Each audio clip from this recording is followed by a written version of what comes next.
Na qualidade de editor, cabe-me hoje, portanto, a Vila, para vos dizer o seguinte. Excelentíssimos senhores, aliás, excelentíssimos senhores, pesados amigos,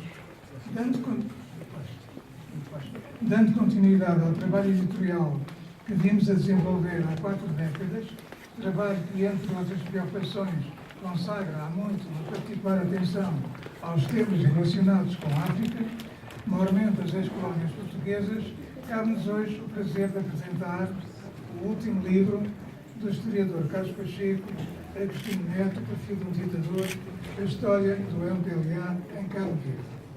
Dela falará com muito mais isenção do que eu, o jornalista Nuno Pacheco, diretor adjunto do Jornal do Público. Contudo, porque mantenho há longos anos uma relação com o autor que vai muito além do âmbito editorial, situando-se no plano mais vasto e transcendente de uma sólida amizade, e porque, enquanto editor, tive alguma influência na escrita desta obra, sinto-me na obrigação de vos dizer também algumas palavras, para não prejudicar o maior interesse que terão as do apresentador e do autor, e para não vos enfadar, serei, no entanto, muito breve. Diz-se um conceituado editor espanhol, Carlos Boleton, no preâmbulo da sua grande história universal, e creio que todos os presentes de certo concordarão, que a história não é só uma forma de cultura, um saber de dados arquivados que tem o valor de uma curiosidade colecionável. É uma necessidade de existir. O homem do nosso tempo não deve ficar-se pela procura das glórias do passado que a história lhe oferece. Deve aprender a interrogar esse passado para que ele seja útil, mas com respeito e tendo em conta que tudo aquilo que passou é o que fez o hoje em que vivemos. Somos hoje aquilo que fomos ontem. Por isso, não esqueçamos que somos também história e celebremos cada vez mais para os que nos sucederem, embora com outras urgências e perante novos e inquietantes riscos.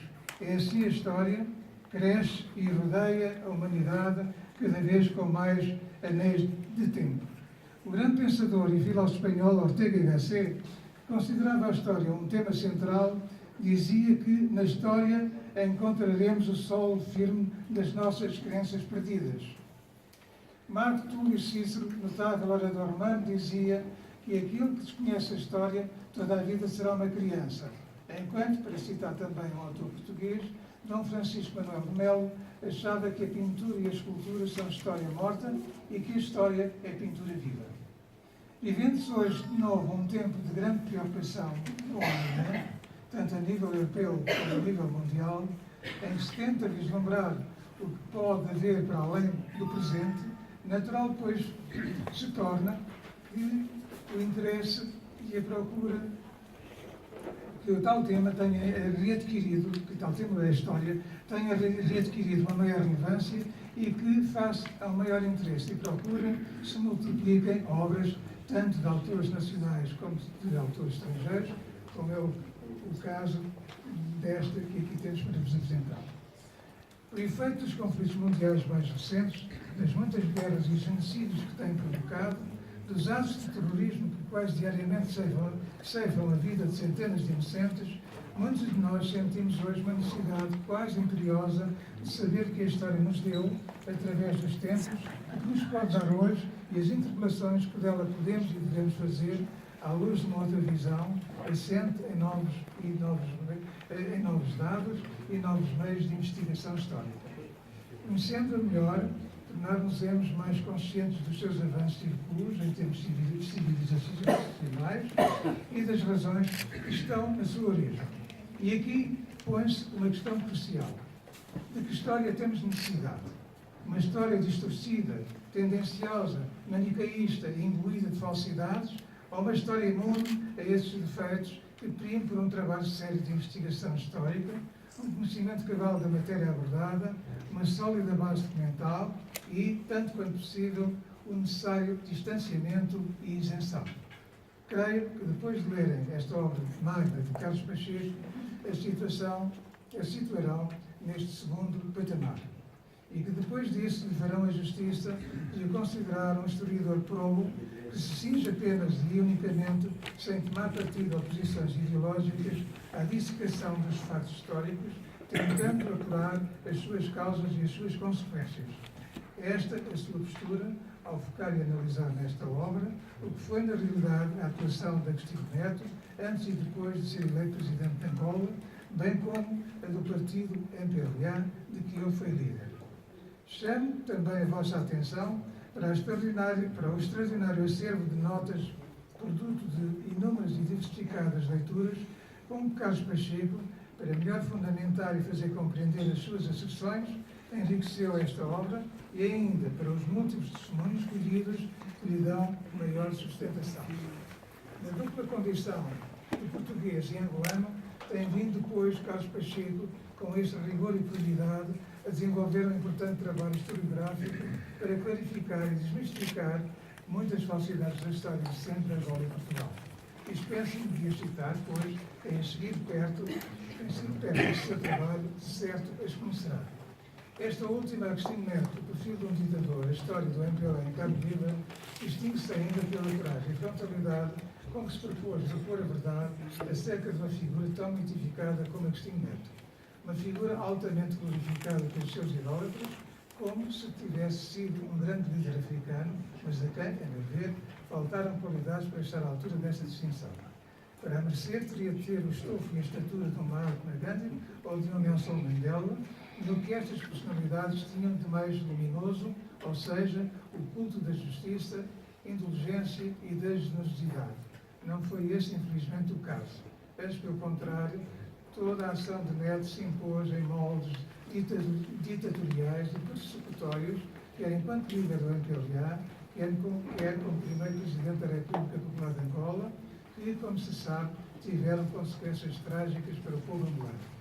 Pese embora as forças em presença e as influências externas, que foram muitas, não se pode deixar de se responsabilizar Agostinho Neto por uma guerra fratricida que devastou esse país e que, a níveis vários, mas não tão graves, se repercutiu em Portugal.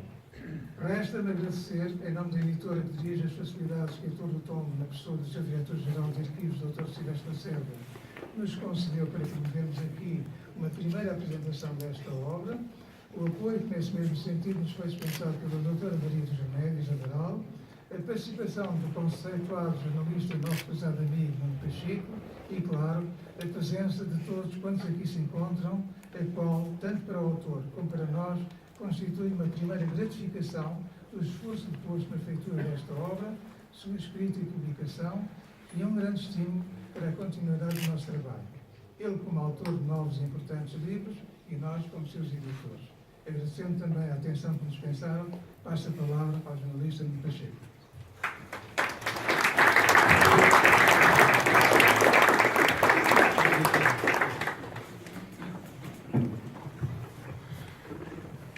Muito boa tarde a todos. Espero que estejam a ouvir bem, aqui no fundo da sala. No fundo da sala. Em primeiro lugar, queria dizer que a leitura que faço desta obra, que é a obra de uma vida, de Carlos Pacheco, de todos os seus livros, é aquele em que ele foi mais fundo, em que ele recolheu mais documentação, em que ele se imergiu em milhares de depoimentos, cartas, testemunhos, é, de facto, ao mesmo tempo, entra-se neste livro com uma sensação de vertigem. Eu li-o, obviamente, como jornalista, não como angolano, que não sou, nasci em Lisboa, não como parente do Carlos Pacheco, apesar de partilharmos o apelido, somos amigos há muitos anos e tenho uma grande admiração pelo trabalho dele, mas não temos qualquer ligação familiar. E esta tarefa pareceu uma tarefa hercúlea. Por um lado, fazer um livro com esta dimensão, com este, digamos assim, com esta ambição de traçar, por um lado, um perfil, que é um perfil político de um líder, que muita gente tem nas melhores considerações, e por outro lado, olhar para esse líder de uma forma desapaixonada e procurando nele, e através do trabalho político que ele fez e da sua ação no movimento que liderou e depois no país a que presidiu, Angola, ver como é que a ação desse líder, de Agostinho Neto, e a par dela, a ação do MPLA, o que é que foi conduzindo ao longo dos anos? Ou seja, nós entramos neste livro e começamos logo do princípio, mergulhando nos primórdios da luta da libertação e nos primórdios do nascimento também do MPLA. E vamos percebendo, pelos vários caminhos por onde, através de documentos e, sobretudo, de muitos factos que o Carlos Pacheco vai sempre narrando de uma forma quase torrencial, vamos percebendo que as sementes de guerra que mergulharam, em que Angola se mergulhou durante 30 anos, são muito antigas. Ou seja, a semente dos ódios, das dissensões, das lutas de frações, das lutas de grupos, das perseguições, das prisões, tudo isso vinha já do passado. E vinha do passado, não apenas na MPLA, existia também na FNLA e na UNITA, como o Carlos Pacheco também aborda aqui, mas no MPLA, que é o partido aqui abordado, existia em absoluta contradição com aquilo que eram os seus princípios programáticos. E, portanto, o que é mais estranho neste livro é, ao mesmo tempo, vermos a ação em contraponto com a lógica da propaganda. Ou seja, a propaganda apontava para uma coisa e a ação mostrava outra. No MPLA, desde o início, lá fora, sobretudo no Congo, havia, desde cedo, que houve imensas lutas, perseguições, torturas e fuzilamentos de pessoas. E, portanto, o livro, de facto, aborda isso de uma forma bastante eficaz. Há aqui algumas passagens que eu lerei apenas a título de exemplo. Por exemplo, a certa altura, numa carta de 1973, o Daniel Chipenda, no MPLA então, interrogava-se desta maneira: porquê o militarismo? Porquê a falta de cooperação entre o povo e os guerrilheiros? E entre estes e os responsáveis? Porquê o maltrato às populações? Porquê as execuções sem julgamento? Porquê a diferenciação de nível de vida entre os militantes? Porquê a não participação real do povo na vida da organização nas zonas libertadas? Porquê a falta de um autêntico poder popular? E a resposta a isto era, naturalmente, sempre mais repressão. Ou seja, mais concentração do poder de uma forma praticamente leninista, ou seja, o MPLA funcionava numa estrutura muito parecida com os partidos comunistas e, portanto, a direção e, sobretudo, o líder tinham na sua mão grande parte das decisões, embora houvesse muita luta de grupos, onde algumas decisões, inclusive espancamentos e ações mais violentas, foram tomadas à revelia da direção, mas, apesar de tudo, a direção acabava por lhes dar cobertura. E, ao mesmo tempo, existia uma coisa que tinha também a ver com este clima, que era um clima de desconfiança. A certa altura dizia-se que entre os camaradas reinava muita desconfiança, dizia o Bico Carreira. O Adão Manuel Simão Cafucci dizia a certa altura que os guerrilheiros desconfiavam até da camisa que traziam no corpo.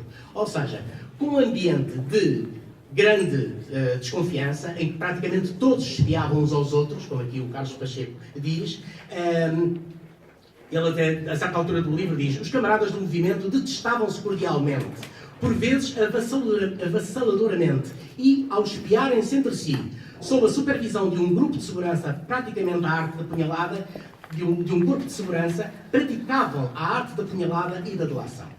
Ou seja, havia, de facto, este clima, que ao mesmo tempo coexistia com um clima de alguma lassidão no que toca a corrupção, desvio de bens, etc. Há aqui uma relação grande, que o Carlos Pacheco faz, aliás, muito comentada, com datas, com lugares, etc., de coisas que desapareciam. Por exemplo, em relação ao armamento militar, muitas coisas ficavam pelo caminho, porque alguns membros do MPLA pegavam em peças de armas, ou em algumas armas, desviavam-nas e vendiam-nas. E quem as comprava? O regime português, o regime colonialista. A PIDE, inclusive, tem a certa altura uma nota muito curiosa, onde se diz que é provável que estes terroristas e outros que venham a surgir com idênticas intenções possam vir a prestar bons serviços no campo informativo, pois, começando a habituar-se a este rendimento, que era o rendimento que tinham pelas armas, revela-se corruptíveis e, portanto, com possibilidades de virem a ser bons colaboradores.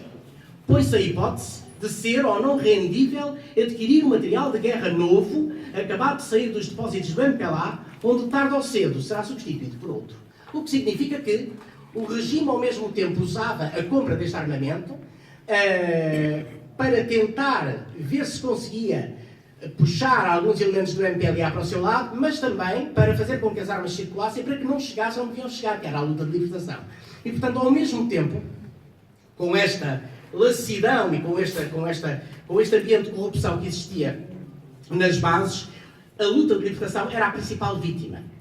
E a guerra que houve entre os vários grupos tinha, sobretudo, esta grande dicotomia. Por um lado, do lado do Agostinho Neto e do lado do MPLA era fundamental preservar, e do cúpula do MPLA na altura, era fundamental preservar o poder nas mãos de uma clique fechada. E, por outro lado, havia nas bases, além de haver tudo isto que eu já disse, corrupção, descontentamento e inclusive a saída de pessoas que desertaram para o lado das forças colonialistas, havia um clima que atrasava cada vez mais a luta de libertação. Ao mesmo tempo, em relação, por exemplo, às prisões que existiam já, naquela altura, existiam já no Congo, onde muitos militantes eram supliciados, elas eram de facto um sítio onde se ajustavam contas, não é? Muitos militantes foram supliciados à conta das guerras que o MPLA promoveu no seu interior e que o Agostinho Neto dava o seu beneplácito. À exceção do Agostinho Neto no MPLA, e conclui o Carlos Pacheco a certa altura aqui, com o apoio da União Soviética e dos seus aliados. A certa altura o livro diz, sem possuir qualidades especiais, a não ser uma enorme obstinação que se revelou mais negativa do que positiva, a ascensão de Neto à presidência resultou de uma habilidosa campanha de propaganda orquestrada no plano internacional pela União Soviética e pelos países do seu bloco de influência. Bom, mas como é que é possível que isto aconteça quando havia já várias debilidades a apontar ao Agostinho Neto durante todo o período da luta de libertação e do início do início da guerra colonial, e em todas as fases do movimento até chegar ao 25 de Abril aqui em Portugal. Acontece que para o exterior praticamente não passou nada dessas informações sobre o Agostinho Neto. O que passou era a imagem de um líder que, de certa maneira, foi um pouco insensado e endeusado por vários setores da esquerda, inclusive em Portugal, e que, de certa forma, sabendo-se, por exemplo, a fama que tinham também o Walter Roberto e a maneira como o Savimbi se comportava, ou seja, não havendo confiança nestes dois nomes, aquilo que era, de certa maneira, um conforto para alguma esquerda era ter no Agostinho Neto o elemento libertador e a chama, digamos assim, do movimento de libertação. Era preciso haver alguém em quem fosse depositada essa confiança. É evidente que se pode dizer, esse alguém poderia ter sido Viriato da Cruz, que era um homem que tinha um nível, uma estatura intelectual superior ao do Agostinho Neto, tinha na altura uma caravana intelectual em termos de estar aberto não só à discussão mesmo da própria democracia, do próprio sistema de correlação de forças dentro do MPLA. Era um homem que não tinha nada a ver, por aquilo que nós percebemos, do que vamos lendo do livro e do que lemos também já de outras coisas sobre o Viriato da Cruz, que o próprio Carlos Pacheco foi escrevendo, percebe-se que o Viriato da Cruz era outro personagem. Era um personagem que certamente seria, provavelmente, um líder indicado para um movimento de libertação que não excluísse à partida os outros movimentos de libertação. Também há esse problema, porque a exclusão logo à partida de qualquer aliança com os outros movimentos, mesmo que fosse uma aliança tácita num período para, de certo modo, poder engrandecer a luta de libertação e depois chegar mais depressa à independência, mesmo que fosse para isso e depois havia, com a luta política posterior, de uma forma democrática, ver quem é que tinha mais capacidade para ficar com o poder, mas se não fosse logo afastado pelo Agostinho Neto, e se não fosse perseguido depois pelo MPLA, de certa maneira, em várias fases da sua existência, o Viriato da Cruz podia ter ocupado esse lugar. Não ocupou, foi o Agostinho Neto, e de certa maneira havia um conforto com a figura do Agostinho Neto. Conforto esse que levou a que durante muito tempo se criasse uma imagem praticamente impoluta, quase à geográfica do líder.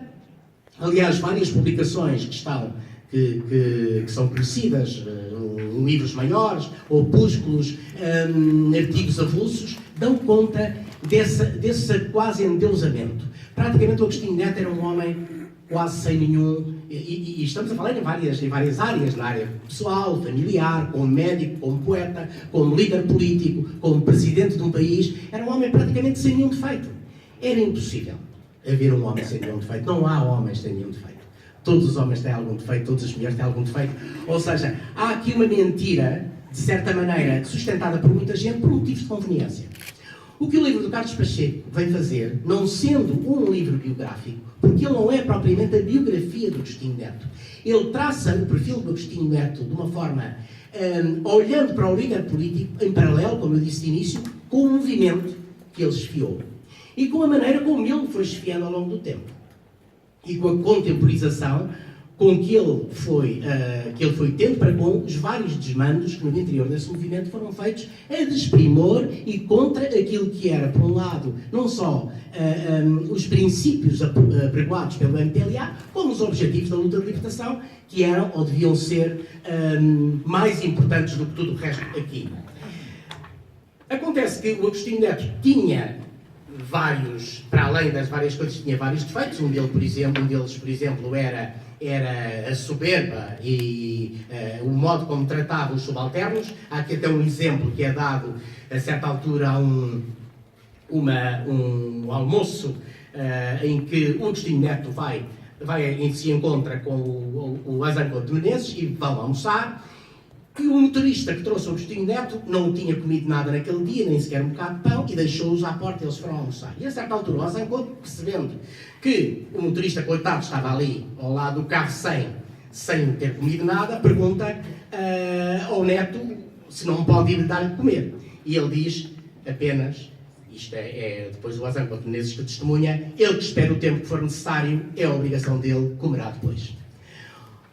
Ora, com este tipo de relação com o subalterno não se consegue, de facto, dirigir um movimento e muito menos um país. E, portanto, além destes... E há outras coisas que o Agostinho Neto tem e que depois, com a leitura do livro, vão perceber. Por exemplo, há uma altura que o Mário Pinto Andrade, que era o responsável pelos negócios externos do MPLA, a certa altura chega ao pé dele e pede-lhe dinheiro para suportar despesas de uma viagem a um país europeu por um mandato que tinha recebido o comitê diretor do MPLA, e o Agostinho Neto, como já o tinha um bocadinho debaixo do olho, tinha uma má relação com ele, pega numa nota de $5 e mete-lhe a nota de $5 na mão. Ora, isto de facto é uma bufetada, enfim, sem mão. É uma forma de humilhar o Mário Pinto Andrade, que ficou com humilhação, mas de facto coisas destas não são próprias de um líder, sobretudo aquele líder de quem se diz que foi uma figura extraordinária e até uma figura humanista. Quando o que nós estamos percebendo do retrato do Agostinho Neto é que, pelo contrário, ele tinha muito pouco apreço ou pouca ligação ao humanismo propriamente dito, e a relação dele com, não só com o movimento, com as pessoas, como com as pessoas que liderava, era de facto muito má. No final do livro há duas coisas extraordinárias. Uma delas é uma grande cronologia onde o Carlos Pacheco, com ano, dia, mês, local, faz uma relação, são 125 páginas corridas, de uma cronologia imensa, de alguns factos que estão citados ao longo do livro e analisados ao longo do livro, mas que aqui aparecem de algum modo sintetizados e apenas com os acontecimentos, com o que aconteceu naquela altura, e é uma relação imensa de execuções, prisões, sequestros, motins, agitações étnicas e tribais, corrupção, roubos, deserções, listas negras, rapto de populações e de sacerdotes, saque de aldeias, massacres e subversão no interior de outros grupos políticos. Isto, dito assim, parece uma lista de horrores, e na verdade é. Não quer dizer que o MPLA fosse, de modo nenhum, o detentor, ou seja, o grupo que fazia isto em exclusivo. A FNLA, o MPLA e a UPA antes, e outros grupos fizeram coisas idênticas e, em alguns casos, piores ou tão terríveis. O Exército Colonial, idem. No livro do Carlos Pacheco dá-se também conta de algumas atrocidades cometidas pelo Exército Colonial português, de facto, coisas absolutamente sinistras, totalmente anti-humanas, E a verdade é que não há aqui um lado bom e um lado mau. Há o reconhecimento, ou pelo menos aqui pela primeira vez a descrição de que o lado mau também afetou o MPLA e de uma forma profunda e de uma forma como muita gente não gostaria de ver. Eu dou-vos apenas 2 exemplos muito breves antes de passar a palavra ao Carlos Pacheco. Em 1968, em outubro, a relação do linchamento. 3 curandeiros são linchados à vista das populações. Um no acampamento de Uanhumba e os restantes no acampamento do Lueng. Abertas as valas, obrigou-se os camponeses a cantar, não queremos feiticeiros, ao mesmo tempo que os guerrilheiros os iam matando, mutilando-lhes as carnes vivas com sabres e facas. Outros 2 acontecimentos muito breves. Tem a ver com um comunicado que foi lançado em 1968, assinado por Manuel Tito Pombongo, de codinome Motomoto, comissário político e membro do comitê diretor do MPLA, advertia-se o povo e os soldados que quem tivesse a língua comprida e pronunciasse o nome de Savimbi seria morto. A seguir, ainda em dezembro de 1968, retalhados 2 prisioneiros, um branco português e a respectiva companheira de cor negra, que tinha uma criança nas entranhas. Por se recusar a abraçar o MPLA, a mulher foi morta, não sem antes assistir ao esquartejamento do marido. Nenhum castigo se aplicou aos assassinos. Ordenava à 3ª Região o comandante José Condesse de Carvalho, Joca Toca, a qualidade da comissão diretiva por Carlos Rocha, Nico Carreira, Nicolau Gomes Spencer e Quarto Punza. Isto são apenas 2 entre centenas. Há uns mais brancos, outros mais violentos. No fim, há também ainda, a par de imensa documentação, de imensa bibliografia, há ainda uma coisa que é verdadeiramente espantosa, que é um relatório feito, e este está publicado na íntegra, de Ciel da Conceição Cristóvão de Alcunha, ou codinome Gato, em outubro de 1968, que é a descrição como são executados 3 prisioneiros. E então, a descrição é, os prisioneiros são levados, de certa maneira, ele aliás não tinha a ver com aquela, o livro explica isso muito bem, ele não tinha a ver com aquele lugar, ele está ali por uma razão que depois perceberão pela leitura do livro, mas é uma razão que também se afigura um pouco dúbia, mas ele está ali de modo a levar essas 3 pessoas para executar, uma mulher e 2 homens. O relato é verdadeiramente impressionante, vale a pena, eu não irei ler uma única linha, mas é verdadeiramente impressionante e dá ao mesmo tempo a dimensão, escrito pelo punho de um militante do MPLA, e um militante do MPLA muito ligado ao Agostinho Neto, um comandante, um homem que era sobretudo um militar, e aliás há uma coisa muito curiosa que é a marca militar, mais do que a marca por exemplo, de pensadores, de intelectuais, de pessoas envolvidas que pudessem pensar de facto a prazo Angola, o seu futuro, a marca militar é muito patente em todo este desenvolvimento do MPLA. É sobretudo a metralhadora que fala, é sobretudo as balas que comandam, é sobretudo a ditadura da violência e da força. E não a ditadura do pensamento. Aliás, o pensamento é uma das coisas, de certo modo, rejeitadas. Há aqui um outro capítulo extraordinário que tem a ver com o livro, com o papel do livro e com a maneira como alguns livros são enviados para o índex, proibidos, e outros são, de certa maneira, encorajados à leitura, como, por exemplo, encorajados à leitura do Jorge Amado ou aquele do livro do Álvaro Cunhal, que assinava Manuel Tiago, o Até Amanhã Camaradas, mas proibia-se, por exemplo, o Alberto Camus ou o Sartre, e ao mesmo tempo, quando se dá o golpe contra o Nito Alves, são também queimados livros, por exemplo, de Marx ou Lenin, só para dar a ideia de que uma coisa dá depois caminho à outra. Ou seja, por um lado são proibidos livros que podem levar a pensamentos estranhos, e são encomendados livros que tinham mais a ver com um pensamento marxista ou leninista, e por outro lado, os livros marxistas e leninistas são queimados numa fase posterior em fogueiras públicas. E tudo isso é bastante estranho, mas tudo isso tem a ver com uma deriva que funciona sobretudo não à base do pensamento, mas da violência. Por último, queria apenas dizer que num texto antigo, o Carlos Pacheco, num texto de 96, que se chamava Quem tem medo do arquivo da PIDGS, arquivo esse que serviu também muito para este livro, porque lá tem tudo, documentos que eram apreendidos, coisas inacreditáveis, cartas, confissões muita coisa, cartas de correspondência trocada entre elementos dos movimentos de libertação. O Carlos Pacheco encimava esse texto com uma frase do Walter Benjamin dizendo: nada do que aconteceu deve ser perdido para a história.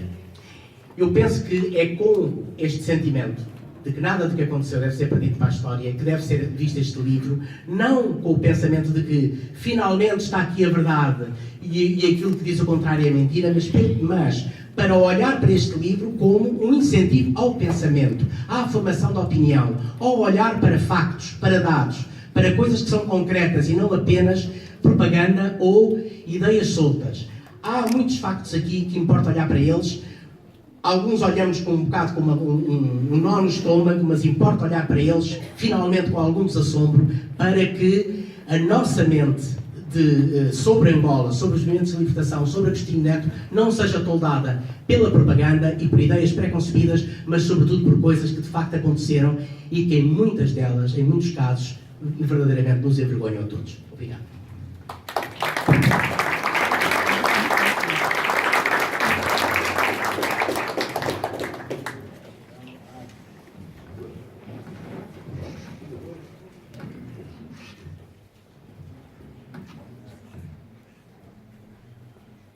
Estimadas senhoras, estimados senhores, queridos amigos, queridos familiares, agradeço, em primeiro lugar, a vossa disponibilidade, a vossa paciência de vir até aqui, a esta singela cerimónia, e agradeço, sobretudo, o terem aderido a algo que é significativo para todos nós, não apenas para mim em particular, como autor, para o editor, para todos,